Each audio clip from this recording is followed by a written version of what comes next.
இந்த அக்ஷய திருத்தியை பிரின்ஸ் ஜுவல்லரியுடன் கொண்டாடுங்கள். உங்கள் வளங்களை இரட்டிப்பாக்குங்கள். இனிமே கண்ணை மூடிட்டு கடலை எண்ணெய் வாங்கலாம். ஏன்னா மந்த்ரா கடலை எண்ணெய் இதயத்தின் தயாரிப்பு. வறுக்க பொரிக்க ஏன் எல்லா சமையலுக்கும் மந்த்ரா தான். மந்த்ரா கடலை எண்ணெய், அபார ருசி, ஆரோக்கியமான உடல் நலம். கடந்த 5 ஆண்டுகள் ஆட்சியில் முதல்வர் திருமண மண்டபம், முதல்வர் மருந்தகம் உள்ளிட்ட பல திட்டங்களை முதல்வர் ஸ்டாலின் துவக்கினார்.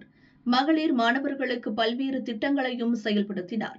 இந்த திட்டங்களால் இளைய தலைமுறையினர் ஈர்க்கப்பட்டு என்னை அப்பா என்று அழைப்பது ஆனந்தமாக உள்ளது. காலப்போக்கில் என் பொறுப்பில் வேறு யாராவது வருவர், ஆனால் அப்பா என்ற உறவு மாறாது என ஸ்டாலின் பெருமிதம் தெரிவித்தார்.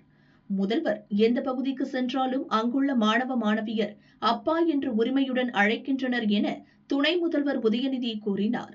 முதல்வரை அப்பா என்று அழைப்பதை புகழ்ந்து பிரபலப்படுத்தும் முயற்சியில் அமைச்சர்கள் நேரு, வேலு, சேகர்பாபு உள்ளிட்டோர் இறங்கினர். ஆனால் அது மக்கள், மாணவர்கள், பெண்கள் மத்தியில் ஈடுபடவில்லை. இந்த நிலையில் தமிழக பெண்களிடம் தன்னை அண்ணனாக அடையாளப்படுத்திக் கொள்ளும் முயற்சியில் முதல்வர் ஸ்டாலின் இறங்கியுள்ளார். பல்வேறு மாவட்டங்களுக்கு தேர்தல் பிரச்சாரத்திற்கு செல்லும் முதல்வர் ஸ்டாலின் ஒரு அண்ணனாக மகளிர் மேம்பாட்டிற்கு செய்த திட்டங்களை பட்டியலிடுகிறார். பின்னர் தேர்தல் அறிக்கையில் தெரிவிக்கப்பட்டுள்ள 8000 ரூபாய் கூப்பன் தொடர்பாக பேசுகிறார்.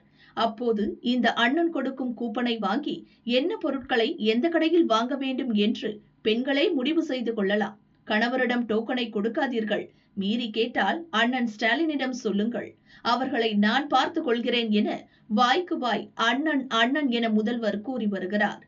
அப்பா சென்டிமெண்ட் ஈடுபடாததால் அண்ணன் சென்டிமெண்டை முதல்வர் கையில் எடுத்துள்ளதாக திமுகவினர் கூறுகின்றனர்.